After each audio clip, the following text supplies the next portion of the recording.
गीता अध्ययन के सेशन में आप सभी का स्वागत, जहां हम हर रोज राणा सर के साथ चर्चा करते हैं गीता के श्लोकों की, और हर रोज उनके विचारों से हम अपने अंधकार को दूर करते हैं। आज एक खास टॉपिक सर लेने वाले हैं, कारण शरीर और स्थूल शरीर के बारे में। आइए जानते हैं सर से ही कि उसके बारे में बड़ा मेन टॉपिक है, उसके बारे में सर क्या बताते हैं। उसके बाद जो भी प्रश्न अपने लेने चाहें जरूर ले सकते हैं। सर को प्रणाम और निवेदन कि आज की चर्चा को शुरू करें। सभी को बहुत बहुत प्रणाम। जैसे मैं कह रहा था कि पिछले कुछ श्लोकों से सूक्ष्म शरीर की चर्चा हो रही थी, और जो संगीता बहन जी ने कल एक बात कही थी कि इस पे थोड़ी और क्लैरिटी हो जाए, तो हालांकि मुझे भी मोटा मोटा इन तीनों के बारे में अच्छे से पता था, पर उनकी जिज्ञासा ने फिर मुझे इसको और जरा अच्छे से पढ़ने की प्रेरणा दी। तो आज हम, और इस ग्रुप पे पहले भी बात हुई थी, पता नहीं शायद कुसुम बहन जी ने की थी, कि स्थूल शरीर, सूक्ष्म शरीर और कारण शरीर के बारे में चर्चा। बिल्कुल ठीक सर। मुझे लगा कि हाँ जी, तो मुझे लगा कि आज इसी को ले लिया जाए, ताकि हमें जो पिछले श्लोक हैं और ये टॉपिक चल रहा था तो ये और बेटर तरीके से समझ आए। तो सबसे पहले हमें ये समझना होगा कि जिसे हम शरीर समझते हैं वो वास्तव में क्या है। इतना तो हम जानते हैं कि हमारे शरीर के अंदर एक आत्मा है। पिछले श्लोक से ये भी पता लगा है कि हमारे शरीर के अंदर एक सूक्ष्म शरीर भी है। वास्तव में हमारे शरीर के अंदर तीन शरीर हैं। एक तो स्थूल शरीर जो हमें दिखाई देता है, जिसे ग्रोस बॉडी कहते हैं। दूसरा होता है सटल बॉडी, सूक्ष्म शरीर। तीसरा है कारण शरीर, कॉजल बॉडी। तो इनके ऊपर ही बात करते हैं। वेदांत के अनुसार माया जो है वो ईश्वर की बीज शक्ति है, यानी जो प्रकृति की उत्पत्ति है वो माया के कारण है।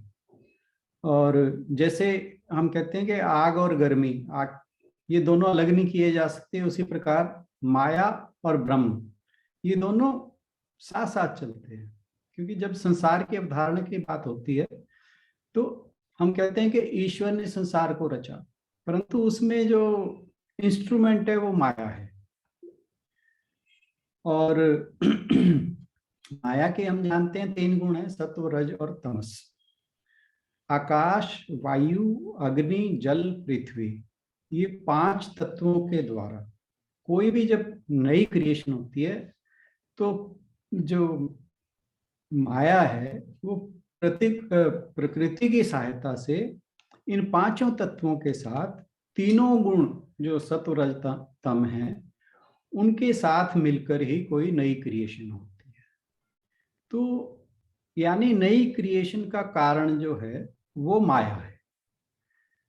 तो ये जो कारण शरीर है वो वास्तव में माया ही है।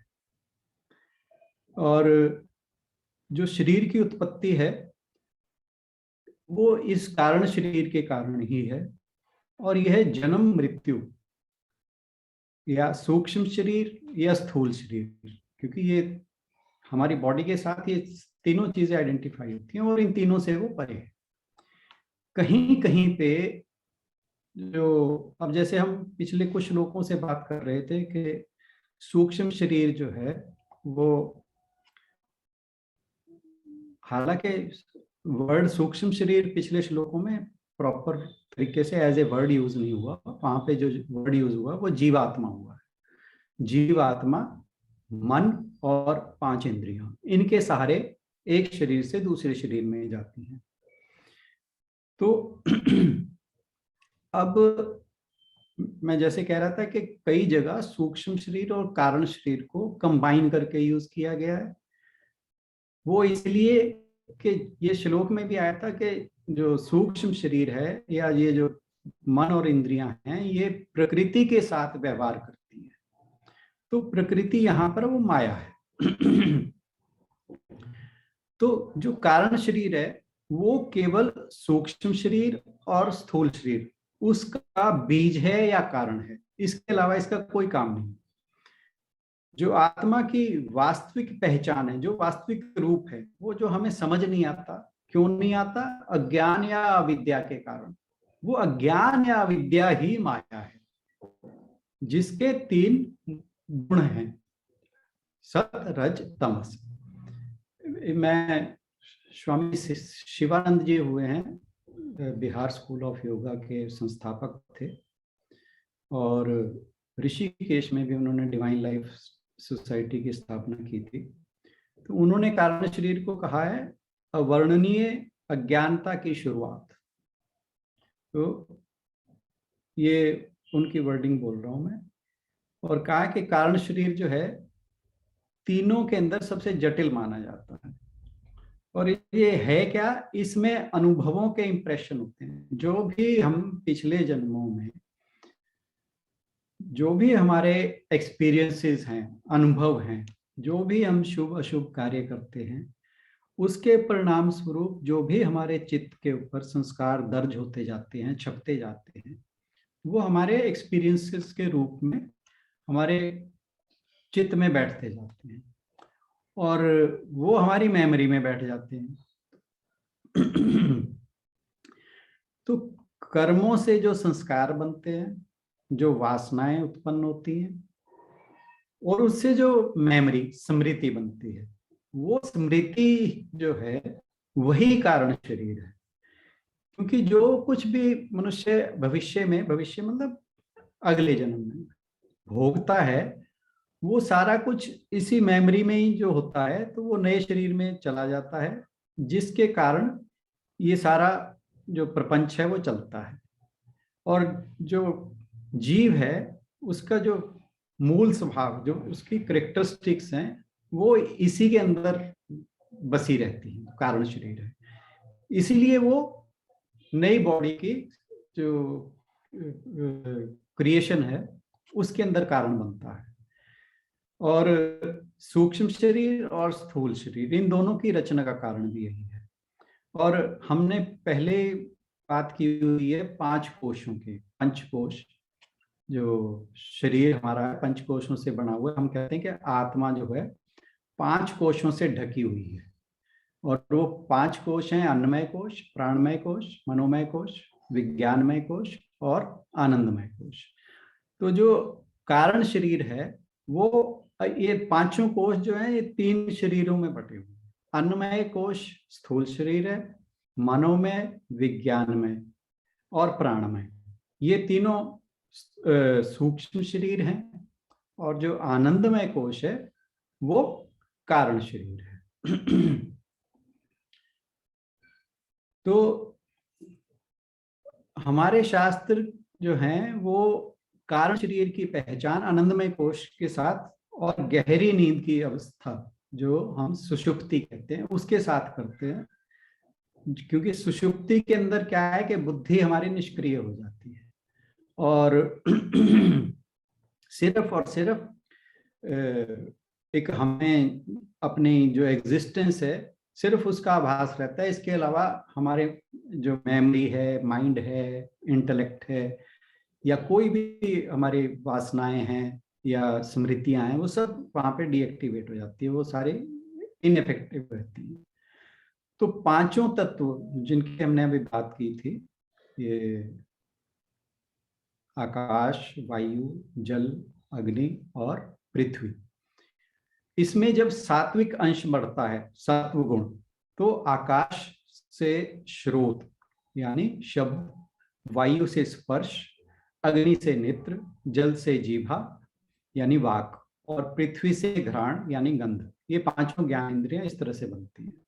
और इन्हीं से बुद्धि, मन, चित्त और अहंकार जैसी मानसिक कृतियां उत्पन्न होती हैं, जिनमें ज्ञानेंद्रियां और कर्म इंद्रियां, इनका प्रेरक मन भी इन्हीं से ही उत्पन्न होता है, जब 5 तत्वों में सात्विक तत्व की जो प्रधानता आती है। और स्थूल शरीर इन्हीं 5 तत्वों से मिलकर बनता है, जिसे हम इस स्थूल शरीर का नाम देते हैं। और जो अन्नमय कोश है और ये मृत्यु के साथ ही समाप्त हो जाता है, जबकि कारण शरीर और स्थूल शरीर ये मृत्यु के साथ समाप्त नहीं होते। और जो प्राणमय कोश है वो है 5 वायु और 5 कर्मेंद्रियां। ये जो पांचों कर्मेंद्रियां हैं ये और प्राणवायु, इनसे मिलकर प्राणमय कोश बनता है। प्राणवायु 5 प्रकार की है, अपान, व्यान, समान, उदान और प्राणवायु, ये 5 तरह की है। क्योंकि जब हम सांस लेते हैं तो हमारे जो अंदर वायु जाती है वो 5 पार्ट्स में डिवाइड हो जाती है, और 5 हमारे जो बॉडी के स्थान हैं अलग अलग स्थानों पर जाकर वो 5 तत्वों में डिवाइड होकर वहां पहुंचती है। और ये 5 तत्व हैं अपान वायु, समान वायु, व्यान वायु, उदान वायु और प्राणवायु। वायु के जो ये 5 तरह से रूप बदलती है, उसी के कारण जो मनुष्य है उसमें चेतना का विकास होता है, स्मृतियां सुरक्षित रहती हैं, पाचन क्रिया, हमारी बॉडी का मतलब जो फंक्शन है, जो भी जिस तरह से भी फंक्शन करती है वो इन 5 वायु के कारण ही करती है। और हमारे शास्त्रों में जो इस चीज पे बहुत ज्यादा जोर दिया गया है प्राणायाम पे, वो इसीलिए कि ये 5 वायुओं को सिर्फ और सिर्फ प्राणायाम ही शुद्ध करता है, पुष्ट करता है, इसलिए प्राणायाम का इतना ज्यादा महत्व कहा गया। Excuse me. अगर टाइम बचा तो मैं प्राणापान और व्यान, समान और उदान वायु इनके बारे में थोड़ा सा और बताऊंगा, अभी मैं इसको स्किप कर रहा हूँ। तो पांचों ज्ञानेंद्रियों जो हैं इनके योग को मनोमय कोश कहा गया है। जो प्राणमय कोश था वो था 5 कर्मेंद्रियां और प्राणवायु, और जो मनोमय कोश है उसमें 5 ज्ञानेंद्रियां आ जाती हैं। जब इन 5 इंद्रियों ज्ञानेंद्रियों के साथ बुद्धि तत्व इंटेलेक्ट जुड़ जाता है फिर वो विज्ञानमय कोश बन जाता है। और जो लास्ट कोश है वो सत्वगुणी अविद्या, अविद्या यहाँ पर इसलिए यूज हो रहा है, कारण शरीर जो है आनंदमय कोश है, तो जो कारण शरीर है वो माया की वजह है, माया जो है वो अविद्या है। अविद्या या अज्ञान, या उसे हम जो कहते हैं आत्मा को अज्ञान के आवरण ने ढक रखा है, तो वो माया का आवरण भी कहते हैं, उसको अविद्या भी कहते हैं। और आत्मा जो है वो इन सब चीजों से बिल्कुल अलग है। तो जो वेदांत है उसके अनुसार मृत्यु के पश्चात भी ना मरने वाला सूक्ष्म शरीर 5 ज्ञानेंद्रियों, 5 कर्मेंद्रियों, 5 प्राण, 1 मन और 1 बुद्धि, इनसे बना है। और जो स्वप्नावस्था है वो सूक्ष्म शरीर की एक खास अवस्था है, जहां जागृत अवस्था में किए गए कर्मों की स्मृति के कारण बुद्धि स्वयं चमकती है। यानी यहाँ पर जो जब व्यक्ति सोता है तो उसके बाकी इंद्रियां काम नहीं कर रही, सिर्फ जो बुद्धि है उसमें जो मेमोरी गई है वही एक्टिवेट होती है, उसी के कारण हमें स्वप्नावस्था में अलग अलग तरह के आभास होते हैं। और यही वह सूक्ष्म शरीर है।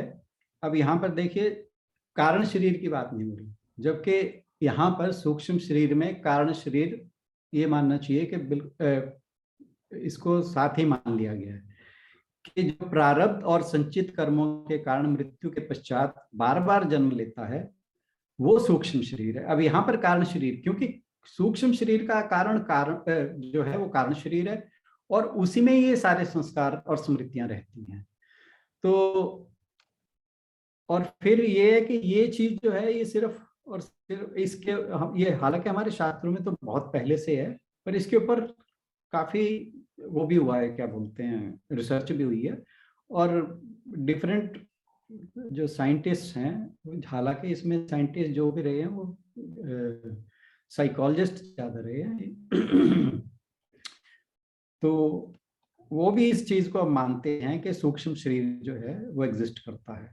ऑक्सफोर्ड यूनिवर्सिटी के डॉक्टर सेसिल थे कोई, उन्होंने प्रयोगों के आधार पर एक निष्कर्ष निकाला था कि स्थूल शरीर के समानांतर एक सूक्ष्म शरीर की सत्ता है, जो कि सभी प्रकार के सांसारिक बंधनों के बावजूद कभी कभी शरीर को छोड़कर दूर चली जाती है।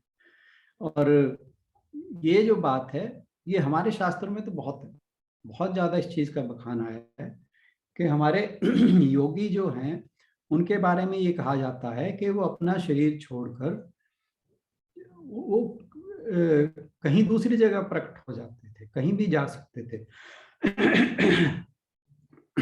Excuse me. एक मैं कहीं पढ़ रहा था, एक बार एक स्वामी जी थे, नाम मैं भूल रहा हूँ, उनको अंग्रेजों ने जेल में डाल दिया। तो वो अगले दिन वो कहीं पे और घूमते मिले। तो उसके जब अंग्रेजों को ये बात पता लगी कि वहाँ जेल में भी वो स्वामी जी हैं और कहीं दूसरे भी, वो तुरंत हाथ जोड़ के जेलर गया और उन्हें बाहर निकाल दिया। तो ये हमारे यहाँ तो ये सारी चीजें जो हैं इनके बहुत प्रमाण हैं। स्थूल शरीर जो है वो अन्नमय कोश है, सूक्ष्म शरीर जो है वो प्राणमय, मनोमय और विज्ञानमय कोश है, कारण शरीर जो है आनंदमय कोश है। तो मैं जो जितना इसके बारे में इकट्ठा कर पाया जानकारी वो मैंने आपसे शेयर की। और अगर कुछ और जैसे प्रभा मंडल कहते हैं, ऑरा कहते हैं या प्रभा मंडल कहते हैं, वो सूक्ष्म शरीर का रिफ्लेक्शन होता है। वैसे जो सबसे इम्पोर्टेंट चीज बताई गई ना जो योगियों के बारे, ये एक चीज और भी है, ये कहा जाता है कि जो सामान्य व्यक्ति है उसे तो स्थूल शरीर के बाद कुछ पता ही नहीं लगता। जो आध्यात्मिक पथ पे चलता है और कुछ थोड़े से प्रयास करता है उसे सूक्ष्म शरीर का ज्ञान हो जाता है। परंतु जो योगी है, केवल योगी ही कारण शरीर और तूर्य अवस्था, वो जो समाधि की अवस्था तक सिर्फ योगी ही पहुंच पाता है। इससे ज्यादा इन तीन शरीर की अगर बात करें, हालांकि मोस्ट इंपॉर्टेंट तो वो समाधि जो अवस्था या तूर्य अवस्था है वही है, पर कहते हैं कि जो योगी लोग हैं वो कारण शरीर को वो अच्छे से जान पाते हैं। और जब मोक्ष की प्राप्ति तभी, जब या ये कहें कि जब मोक्ष प्राप्त होता है, मोक्ष की प्राप्ति के टाइम कारण शरीर और स्थूल शरीर ये दोनों जो हैं ये साथ मोक्ष के साथ ही समाप्त होते हैं, अदरवाइज नहीं समाप्त होते। अदरवाइज जब तक ये डेथ और बर्थ का साइकिल चलता रहता है तब तक ये दोनों शरीर चलते रहते हैं, वो आत्मा के साथ जो मिलकर जीवात्मा बनती है और अपने कर्मों के अनुसार, अपने चित्त के संस्कारों के अनुसार नए नए शरीर और नए नए शुभ अशुभ आदि कर्म करते रहते हैं। तो ऑरा अगर मैं इसको डिफाइन करना चाहूँ तो मेरे ख्याल से तो ऑरा जब तक समाधि की अवस्था नहीं आती तब तक वो शायद नहीं आता। तो तूर्य अवस्था, क्योंकि आप ये देखिए जिन जिन योगियों को, संतों को, जहां जहां ये ऑरा की बात आई है, ये सारे के सारे वही थे जो सेल्फ रियलाइज्ड थे, जिनको एनलाइटनमेंट हो चुकी थी। औरों के पास ये चीज कभी भी, मतलब उनकी सिर्फ प्रेजेंस से ही लोग जो है इंस्पायर हो जाए, उनके सोच में परिवर्तन आ जाए, ये सिर्फ और सिर्फ सेल्फ रियलाइज लोगों के साथ ही होता है। और आप तो ऐसे लोगों के साथ रहे हैं, मैं भी रहा हूँ, तो इन बातों को हम अच्छे से समझते हैं। तो मेरे ख्याल से तो जो सेल्फ रियलाइज्ड हैं ऑरा सिर्फ उन्हीं की वजह, उन्हीं के पास रहे। और हालांकि जो लोग बहुत आध्यात्मिक लेवल पे बहुत ज़्यादा प्रगति कर जाते हैं उनके बारे में भी कहा जाता है कि उनके शरीर से तेज निकलता है। पर मेरा अपना मानना ये है कि जो सेल्फ रियलाइज सोल्स हैं केवल वही उस अवस्था तक पहुंच पाते हैं। राणा भाई साहब नमस्कार जी। नमस्कार जी, नमस्कार। वैसे ये जो आपने कहा ना स्वप्न अवस्था में सिर्फ बुद्धि काम करती है, तो ये हमारी सांस भी आते जाते है कि हाँ जी, हाँ जी, सांस का भी चलना आना जाना चला रहता है और चेतन अवस्था भी काम करती है। जैसे हम सो रहे हैं तो फिर कोई जरा सा कोई खड़का होता है या कोई जरा सा हिलाता है, एकदम हम उठ जाते हैं भी, इसमें तो है ना जी। और फिर मैंने कहा भी, जैसे आप कह रहे थे भी, ये विश्व बुद्धि काम करती है, और स्वप्न क्या चीज है ये थोड़ा सा मेरे को बताने देना। ये वही तो बात हुई थी कि जो हमारी मेमोरी के अंदर जो इम्प्रेशंस आ जाते हैं हमारे, एक तो क्या है कि जो भी चीजें या वासनाएं कहें या इच्छाएं कहें, वो जो पूरी नहीं रहती ना, तो उसके हमारे जो इंटेलेक्ट है उस पे इम्प्रेशंस तो रहती हैं, मन के ऊपर इम्प्रेशंस तो रहती हैं। तो स्वप्नावस्था में फिर हमारी इंटेलेक्ट जो है या बुद्धि है वो एक्टिवेट होती है। वो हमारे जो दबी हुई इच्छाएं हैं, वासनाएं हैं ना, वो काम करती हैं। आप ये देखिए, कई बार ऐसा होता है स्वप्न में कि हम जब जो काम हमारे जागृत अवस्था में नहीं हो पाते और हमारे मन में इच्छा रहती है, कई बार वो स्वप्न में हमें दिखता है कि हम वो कर पाते हैं या वो हो रहा है। वो इसी कारण होता है।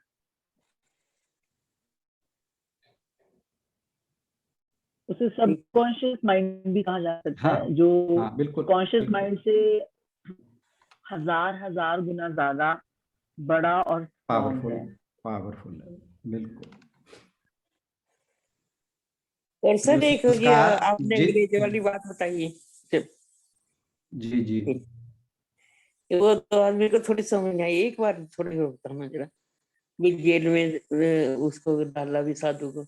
हाँ, एक साधु थे, मेरे को नाम भूल रहा हूँ, हालांकि मैंने जब पढ़ा था तब तो नाम का तो याद कोई था। नहीं। हाँ जी, वो क्या हुआ कि जब उन्हें अंग्रेजों ने, कोई बात रही होगी ऐसी जो हाँ उनके, जी, क्योंकि उस टाइम पे तो ऐसा होता था, जो भी सरकार के खिलाफ कुछ बोल देता था उसे जेल में डाल दिया जाता। तो उन्होंने कुछ ऐसी बात की होगी तो उन्होंने उसे जेल में डाल दिया। हाँ जी, तो वो उनको कैद किया हुआ था, पर नेक्स्ट डे वो कहीं पे और जगह, दूसरी जगह घूमते पाए गए। क्योंकि जब उन्हें कैद किया था, नामी साधु थे वो, तो ये चीज अखबारों वगैरह में या मीडिया में आई होगी या लोगों को पता हाँ लगी जी। होगी। तो जब वो देखा कि वो वहां घूम रहे हैं, तो किसी ने ये बात की कि भी उनको तो जेल हुई हुई थी और ये यहाँ कैसे घूम रहे हैं। तो इस तरह से फिर उन्हें पता लगा, फिर उन्होंने देखा कि नहीं, वो तो वहां पे भी हैं। कि भाई, फिर जेलर से पूछा, जेलर कहता जी वो तो पूरे टाइम यहीं रहे थे। तो ये इस तरह से बात हुई थी। ठीक, थैंक यू सर। मैं कल कोशिश करूंगा, मेरे को नाम याद आ गया तो मैं जरूर बताऊंगा। नहीं, नाम का तो कोई नहीं जी, नाम वाली ऐसी कोई नाम से बात क्या नहीं है। फर्क जी पड़ेगा। जी आपका जी। बहुत बहुत धन्यवाद। सर का धन्यवाद आज की चर्चा के लिए, और इस बात के लिए भी कि हम भूल जाते हैं क्वेश्चन बोल के कई बार, लेकिन सर याद रखते हैं। बहुत बहुत शुक्रिया। और सबके धीरे धीरे संशय दूर हो, हमारे ग्रुप का उद्देश्य होना चाहिए। Thank you so much sir. कल मिलते हैं अगले श्लोक के साथ।